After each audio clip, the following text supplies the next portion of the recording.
just a hack. He's just an absolute hack. And he gets his ass kicked by his teammates every week. It's just, it's terrible. It's just terrible. Welcome back to the city. Joe DeLeone, Sean Anderson, two former college football players from the University of Rhode Island. We are previewing week 13 of FBS action. It is rivalry week.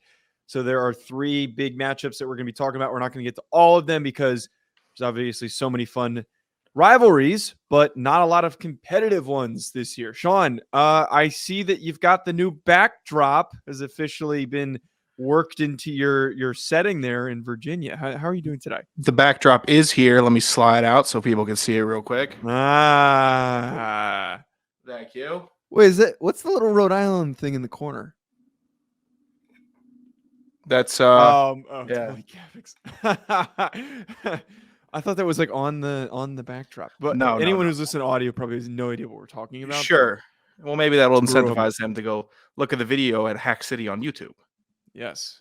I will say I don't know how I'm going to top that when I finish my setup. That's fantastic. Thank you. I appreciate it. No, when you really care about something, then you go the extra mile to make a setup happen, opposed to just having some hardwood paneling and a weird football. I'm in New Jersey. Fuck off, okay, man. I'm not in my usual setting, so I don't want to hear it. But Sure. What do you think I should put behind me when I get mine?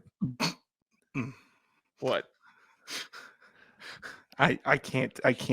This is not an answer I should be giving you on the show. All right. Hold on. I got you. Hold on. What are you doing? You're texting it to me in the private chat. Let's see. That's what you should put behind you. Yeah. Okay. All right. Well, that was probably what I could have guessed. Maybe you can provide the picture for that, and it'll look great. But so, Sean, before we do get into the read and we do get into previewing these three games that we have today, which is Michigan, Ohio State, USC, Notre Dame, and Oregon State, you did tweet that if it was correctly picked by a listener, they were going to get a piece of Hack City lore, a piece of the it'll be a surprise gift from my room, from my personal room. It'll be something that is currently sitting in here. I'm not going to tell what, but the winner will have it shipped out to them, and they will have a piece of Hack City, of the city, of from Town Hall is what I'll call it. So who won the? And I'll clip this, and we'll post the clip you can post the clip as well and tag them. Sure. But who won the randomization and the correct picking of guessing what the new backdrop was going to be? The winner, I did randomize it, and you put it through my little randomizer, and then to correctly pick the Camp Hack background, that would be Roger Fisher. Was the top of the leaderboard there for his selection. So cue the applause drop. Oh, I'm supposed to put in a. We'll do that in post. You're supposed to be the sound. You're supposed to be do that in post. We can put that in post.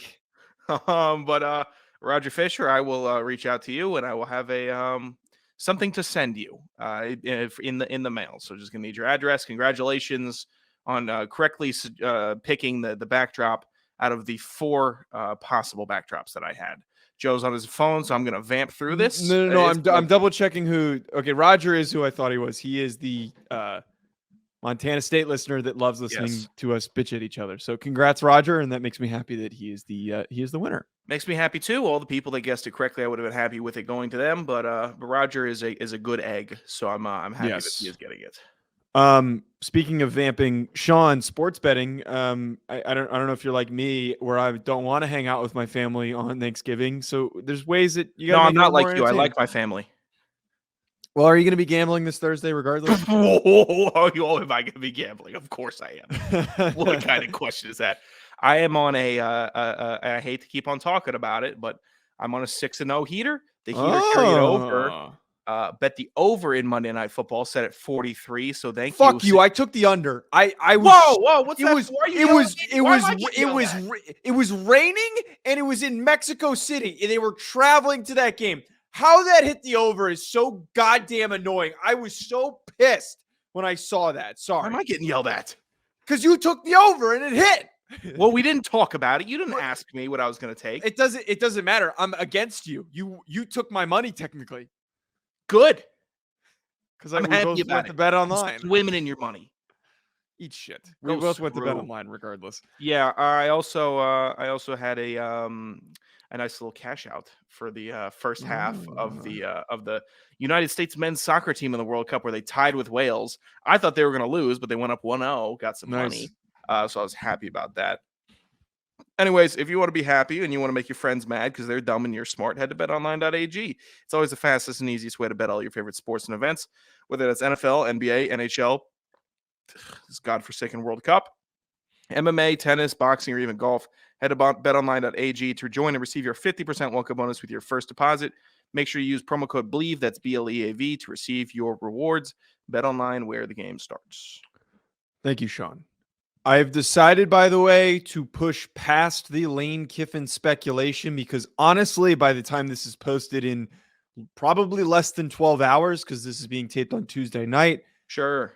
anything can change. No one has a goddamn clue. There are so many fake sources and pieces of information being put out there. So we will react to it when it actually happens, which is the more appropriate manner. I don't react to speculation, which is kind of arbitrary because I do react to our speculation. But nonetheless, Sean, let's speculate about Michigan versus Ohio State. Michigan is traveling to play at Ohio State. Michigan won last year, which is, a bit unusual because Ohio State was dogging Michigan for the longest time, and Michigan finally, got their victory, and they ended up going on to compete in the college football playoff. And this game, coincidentally, also has major implications on the college football playoff because the likely winner is going to be competing and is going to have a very guaranteed route to be playing in the playoff. Yeah. Sean, when I look at these two teams, though, I see two vastly different teams based on strategy, the way that they're structured. And I was going to throw it to you, but you are just going to town on that water bottle. But Sean, your thoughts on this game, just from an initial gut reaction, like how it's a total toss up for me, but how do you think this is going to play out? Look, it was a heavy squat day. Okay, so let's you gotta stay hydrated. I'm trying to get some water in me. All right, tomorrow's gonna be a heavy drinking day until Thursday. So it's Blackout Wednesday. So let me get some. Yeah, I'm getting text from Joe saying I'm going goblet mode. So we gotta take this tonight. I'm like, hey brother, you do you. You want to steal my bit? Go ahead. It's no problem. Wait, is that your bit? Oh, just what are you? I'm talking about getting drunk. Oh, I thought goblin mode. I totally made that up today. Like I just started texting my friends that I'm like, we're going, and they're all like, "What the fuck are you talking about?" And I'm pretending it's a thing, and it's kind of working, and it's annoying them, but it is what it is. But to your point. Yeah. So pardon the water drinking. I'm sure it'll continue through the. Go screw. You got a gallon water bottle yourself. I wasn't giving you shit. It was the timing of it. I was like about to throw to you, and you were just deep throating your water bottle. And all right, now we're using some pretty graphic language for what I was doing to that water bottle. All right. Whatever. Sorry. I've been so irritated with, and last week was the peak of irritation for me for both of these teams. I know they've been dinged up. I know Michigan's dinged up. I know Ohio State's dinged up, but that's almost no excuse to have the games that they had last week, given that they could respectively be the number 2 team in the country when it all shakes out. Tough for me to see that happening. Regardless, they're very different. Both teams have attitudes about them that will clash, I'd say, in this matchup. Michigan is we're going to run it down your throat. We don't give an F about you attitude. And then Ohio State is, we're just better than you. That's their attitude. We're just better than you. We're faster than you. We're bigger than you. We're stronger than you.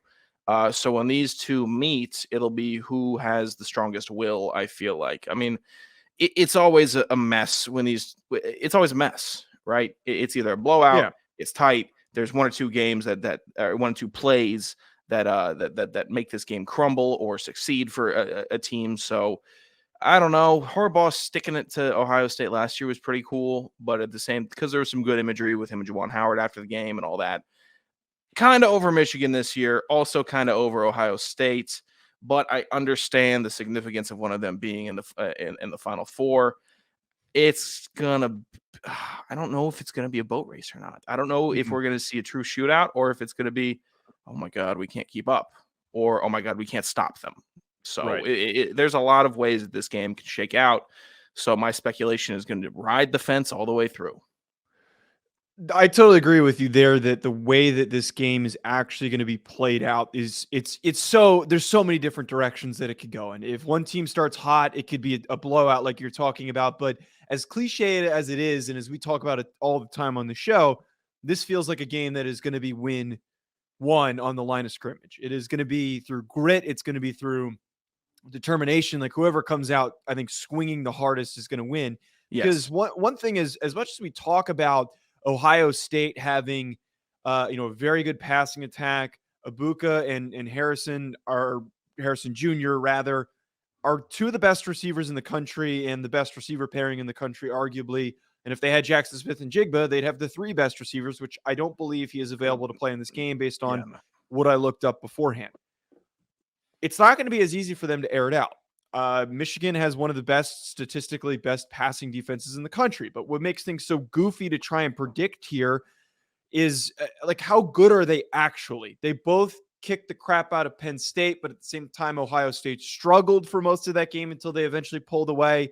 They're inconsistent in who they're kicking the crap out of. And then there's certain games where they're dogging teams, and then they look like they can't keep up, like the way that Michigan did against DeLeone, and some very generous officiating helped them win that game. Yeah, so it's no kidding. It's hard to predict here, but the way that I look at this in terms of the matchup, albeit it is going to be at Ohio State, it's supposed to rain. It's supposed to be on the colder side in 50-degree measure, which is what the current forecast is. That might change. I think in that type of a situation, the more hard-nosed running team with the two better running backs in Donovan Edwards and in Blake Corum, they have the advantage here. And I think if you control the time of possession, you can control the tempo, as long as JJ McCarthy doesn't play like shit, this is Michigan's game to lose in my eyes. It's also dependent on if Blake Corum's fully healthy. Right. So if it goes in, if it's, he's game time, we're going to be clandestine about this whole thing and keep it close to the vest. Okay, keep it close to the vest. But if he's only getting 8 snaps, that's a big difference, because we know how big of a game breaker that he is compared to the other running backs in Michigan's offense. They're all Michigan running backs. They're all just fine. They're all good, but they're not Blake Corum, who had a real shot at the Heisman this year. He was one of the best offensive players in the league, in the country. So without him, not looking too great. I think, is their starting left tackle dinged up also? One of their offensive Michigan? Yeah, I think one of their offensive linemen is dinged up.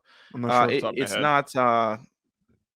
They need to get healthy. They need to be healthy, and they need to be fired up, because home field advantage in this series, I think, does play a very big part. Oh, it definitely does. It's one of the hardest situations for any traveling team for Ohio, or not traveling team, rather, whoever is the away team is automatically at a major disadvantage, even if one of these teams was bad and they had a 500 record. You're absolutely right in that circumstance. Oh, thank you. For me though, in general, despite some of those injuries you're talking about, I look back to what happened when Georgia played Tennessee, and we all talked about coming into that matchup, which I did predict correctly, by the way, exactly word for word how it played out, where everyone was going to assume that Tennessee was going to air them out and they were going to blast them, but Georgia had the guys on the line of scrimmage. They had the offensive, grit and approach to control the time of possession, the tempo, like I talked about here, that is going to help them win that game. If Ohio State scores 2 quick passing touchdowns, 2 big plays, Michigan's out of the game. They don't have the bodies to keep up. Ronnie Bell is a decent receiver. Outside of that, they don't really have those types of guys. There are tons of holes, and JJ McCarthy is very inconsistent and a guy who looks like he's a mess when he gets flustered. But I think if you control that time of possession like we're talking about here, that's Michigan's advantage. Please keep your email silenced during the show. I'm sorry. I don't care. What do I care? No, McCarthy needs to be the best he's been all season this game. He does. And that's a lot of pressure for him, but there's also a lot of pressure being the Michigan quarterback. All right. So I'm sure he understands that. I'm not saying a hot take here, but he needs to be the best he's been all year in this game to give them a shot to win. So who are you picking to win? God, they're both so irritating. They're both, the fan bases. I know. It's like both so irritating. I don't want to pick either of them, but it's to that point. Do we know anyone that went to one of these schools?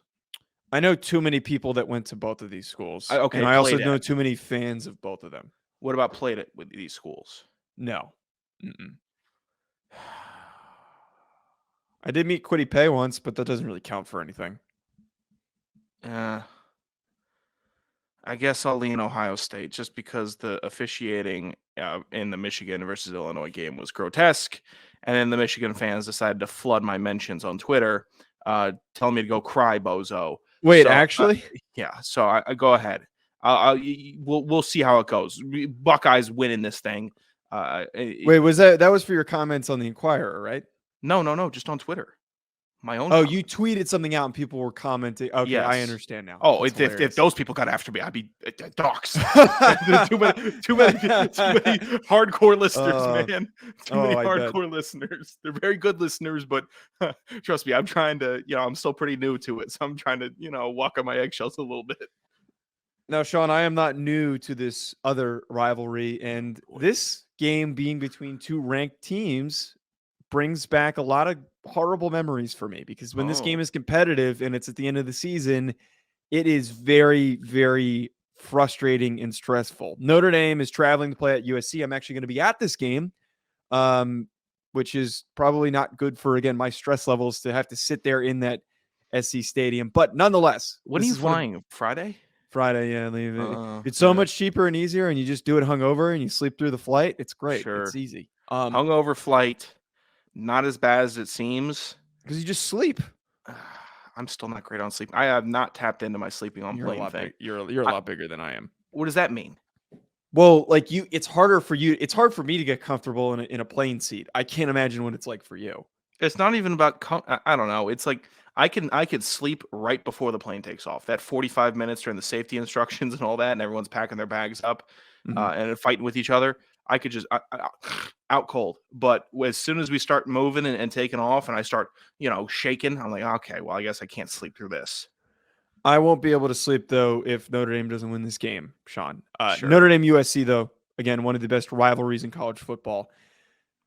This one is going to be really troubling for me because I'm obviously going to be rooting for Notre Dame. I am a Notre Dame fan, and I've said this on this show a million times, and you're going to hate that I am likely picking USC for obvious logic. Now, USC has shown us one thing over the past few weeks in their wins and even in their losses, that they have one of the most explosive offenses in the country. Some of the best receivers, Jordan Addison, Mario Williams.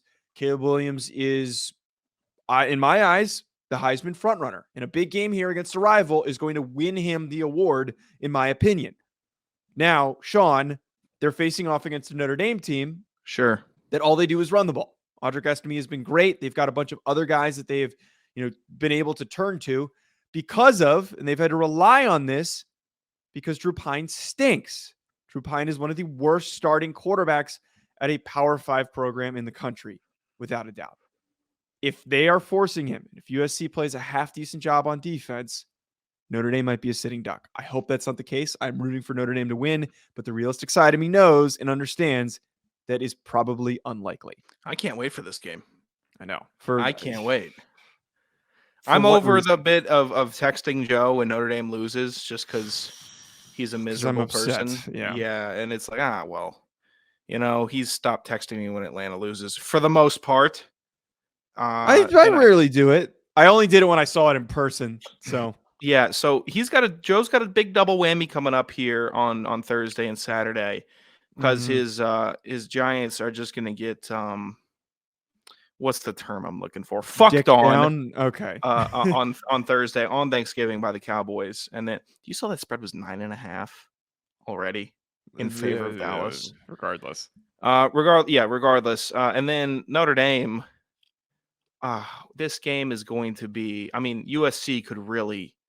I mean, they could really fuck on Notre Dame this game, and who's stopping this offense on your team, man? Who the hell is shutting down Caleb Williams? Who is going to generate the pressure?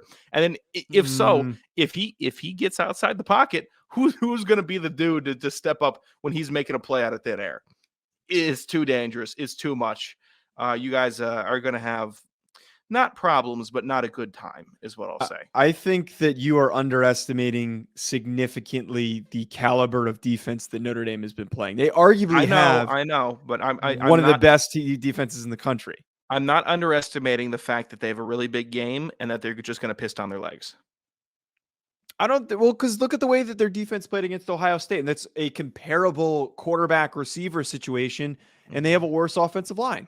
Now, the one thing that's going to kill them is that it looks like that Isaiah Foskey, who's their star defensive end, might not be playing, but the rest of that defensive line unit has been great. But the thing that is really scary for this matchup, like this is what it's going to be contingent on. Can you turn over Caleb Williams, which is Probably not.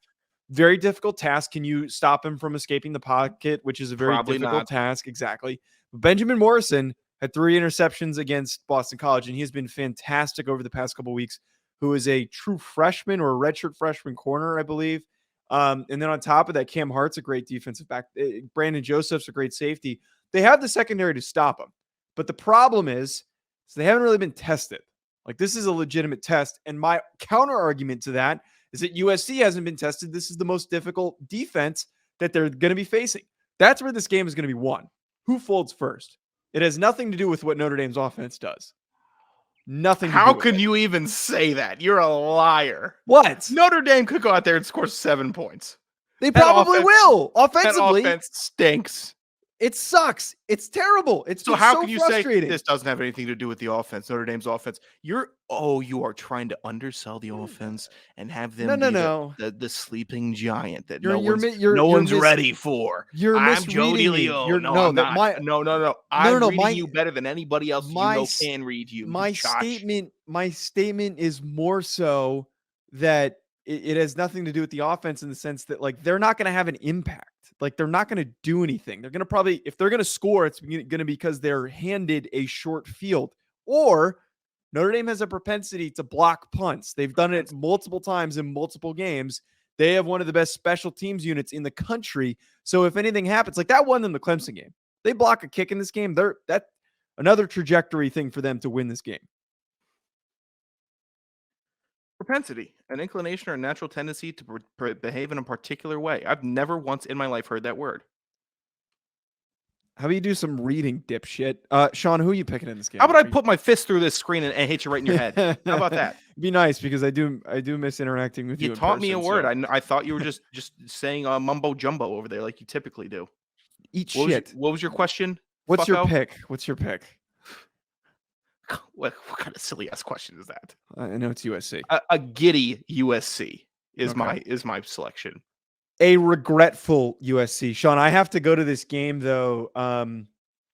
I am blessed with the opportunity to have sideline passes and also to sit in the box. I'll tell you about after how that was given to me. I can almost imagine how. I'm very thankful for the person who is providing me with this. Me and my friend Joe are going, and okay. So now that narrows it down who it could have been. It wasn't him though who got us doing tickets, some context clues. Is it the other person? Because I'll be damned if it's the other person. It's not me. I'll explain after. But I'm very thankful for the person who hooked us up, because they went very much out of their way to help us get these tickets and such. But I'm not allowed to wear any ND stuff, so I'm trying to figure out a way that I can get away with it, like as Notre Dame adjacent as possible. Someone had recommended, Alex, one of the producers, recommended that I buy a Sean Aniston t-shirt and I wear that, not like him dressed in his role in Rudy, but just like a random headshot picture of Sean Aniston and do that. But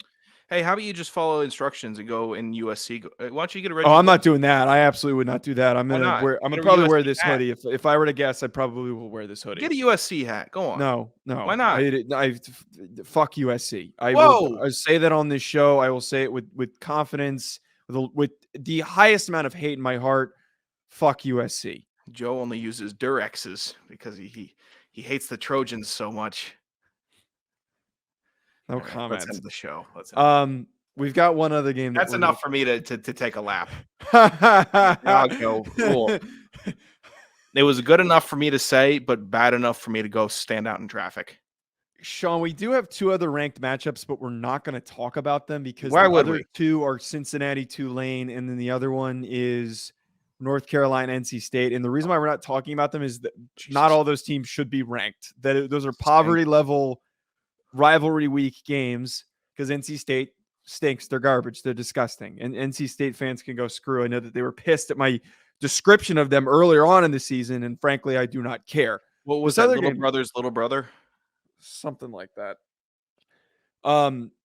Regardless, this last game and this description I think is gonna be a lot quicker. Oregon State is playing Oregon. We're not doing the Egg Bowl, just for timing purposes. Because by the time we get this show out, I don't want it to be dated. Do you want to talk about the Egg Bowl? I don't really care. We can talk about the Egg Bowl after we talk about. I mean, Kiffin's kind of a whatever. I don't care. Let's talk about Oregon and Oregon State. I don't know. Kiffin getting alleged of switching jobs and then posting a picture of the inside cover of a. He did a LeBron bit yesterday where he was posting a cover of a book that I'm not sure that he read and don't believe that he didn't. Why would he didn't read it? There's no way. He knows what he's doing. He's not like LeBron pretending he's articulate. Lane Kiffin's just like, hey guys, I'm ready for the matchup. Yeah, reading up on the Egg Bowl history. Okay. I don't know. Ross had a really good thread on Twitter about some of the happenings in the Egg Bowl, which I'm like, oh well, this rivalry kind of rules here. How it's very underrated. Yeah, but the problem is both these teams are typically not good at the same time, and this year they're both like, Ole Miss is underwhelming, and Mississippi they're both underwhelming, and it's the best coaching matchup in terms of personalities and offensive prowess, I will say. It's weird though, because it's like it's kind of like the Ohio State Michigan situation where it's like it's air it out versus run the ball down your throat. So it's whoever's defense nuts up the most is going to have the the victory here.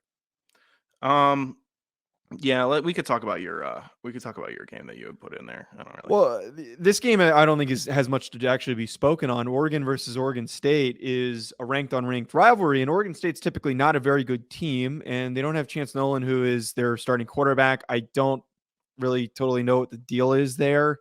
I know that he suffered an injury during the Utah game, and he hasn't come back since. But nonetheless, I looked at this Oregon State team. I was trying to do some notes on them. They're like really fucking average. They are so bland, and I guess that there's like maybe a chance because it's a rivalry game that they could stun Oregon, but at the same time this is just a bump in the road and another notch in the belt for them to say we have another ranked win when they beat Oregon State. But yeah, I don't think that this is going to be a very impressive game. I don't think we need to look any further than that. Oregon's going to win this game pretty handedly. Yeah, I think that Dan Lanning is really, really pressed as to not get another loss in his inaugural season. He has, 2 now? That's enough for him, I think, if he really wants to start building a program there in Eugene. And you have 3. I think college football fans look at 2 losses and 3 losses as a bigger gap than it really is. So it's not so. I think he's really going to be hammering down on his team to be ready for this game and to try to take charge of it early. It could get messy early. I think if Oregon really decides that they want to play, then they could go out there. They can hang 40 on them in the first half. They could. It's not that good of a defense that Jonathan Smith and Oregon State have. It's not that good to hold them to be good enough to stop Oregon from scoring at will. So it's all about Oregon's want in this game. And if you can get a bunch of 21-year-olds to want to win in November when they see all their friends are at home partying with me and Joe, just getting shithoused at a bar until 2 a.m., just ripping it, sending it, firing off DMs, regretting it the next morning. Okay, someone's a little close to home here. Just having a great call in your broadcast partner at 1, telling me he's a jackass. You're not gonna call me. Let's be real. You're not. What are you talking about? You never call me anymore. I miss those late night phone calls. You do not. You want to know the meetings that we had in the morning? Dude, what the fuck were you talking about last night? That's what I got from you. And so I got too much judgment passed on. I'm still upset that the other night I texted you a very great business plan. I said, let's buy a bodega and let's just move into the bodega and then we'll put a recording studio in the back of it. And you didn't even respond. Bodegas have gotten trendy. So go screw with your bodega. But who gives a shit? Let's buy a laundromat. Let's quit our jobs and we'll put a studio in like a very strange commercial entity and we'll just work and own that and we'll operate it and then we'll record every single day. Yeah, we'll do it in a laundromat. How about that? Or what's like more What's like what is it? stupider than a laundromat? What do you do when you get your nice clothes cleaned? Oh, a dry cleaners. That A dry I would cleaners. do a dry cleaners. We would put the A studio dry cleaners in studio in the back no. We would put it in right in the middle of the of the coat machine. clothes. Oh yeah, Yeah. yeah, yeah, yeah. So whenever we're recording and someone needs to get their coat or whatever, it just goes whooshing past us. I don't know what that would sound like on a microphone, but that might be one of the most creative ideas that we've But had. in the circle, that'd be fun. Take some clothes, sell them, have a good enterprise there. So I never saw that shirt come through. Sorry. Check under your bed. Are you Come back next time. Are you trying to accuse dry cleaners of stealing things from you? No, I'm saying that's what I would do. Oh, that might be I honestly think that that's a great idea. If honestly we are both dissatisfied with our careers, I would do that over the laundromat. The laundromat would be too much I consistent was trying to say dry noise. cleaners when I was saying laundromat. That's what I was trying to think. I was thinking of the clothes spinning around me in a fun way. And if Joe irritates me, I'll put him on a hanger and zip him around a couple times. I think too, if we did that, we would need to hire just like a 90-year-old couple to be the people who run it. Like I wouldn't want it to be people that like want to be there. It would have to be two people that are just constantly yelling at us. Give me like 70. I don't need 90. 90 is they won't be very productive. What 70. Are we gonna do? We're gonna get stuck up. 90-year-olds. 90. No, I need 70-year-olds. 70-year-olds can at least lift the shotgun up if someone breaks in. I won't be able to hear it. We got headphones on, and we're buying one in the Bronx too, so that we're not gonna we'll likely get robbed. So that's just something to anticipate. I like this idea. Let's commit to that. We should start a GoFundMe. Look, man, backup plan. There's a great bar in DC that's attached to a deli late night, so you can go in there, and then you could. How about a deli show? I don't mind a deli. I like this idea. I kind of like this idea that of us just like we should just do a series where we find like if we actually expand the trips and we do it properly, like the Campbell trip, and like if we actually went to Montana, we should find the most obscure location and set up and record there. I'm sure there's plenty of obscure locations in Montana. But I'm just saying in general, like when we go to do these trips, like we shouldn't do it at a bar. Like we should find like a mall kiosk or something. You think we should have done it in the church at Campbell University? We should have done a show in there. Yeah. Oh, they would not have let us in there. They would not have liked that either. No, absolutely not. Sean, this is a great note to wrap us up on. At Joe DeLeone. Hold on, I got a couple things. Things to plug. Housekeeping. Go ahead. Housekeeping. I shaved my mustache too high tonight, and I'm very insecure about it. I don't even notice it. It's not great. I know it's a weak sauce mustache. I get it. But also, Y Kento Y is the artist that made the image that is on the backdrop for me.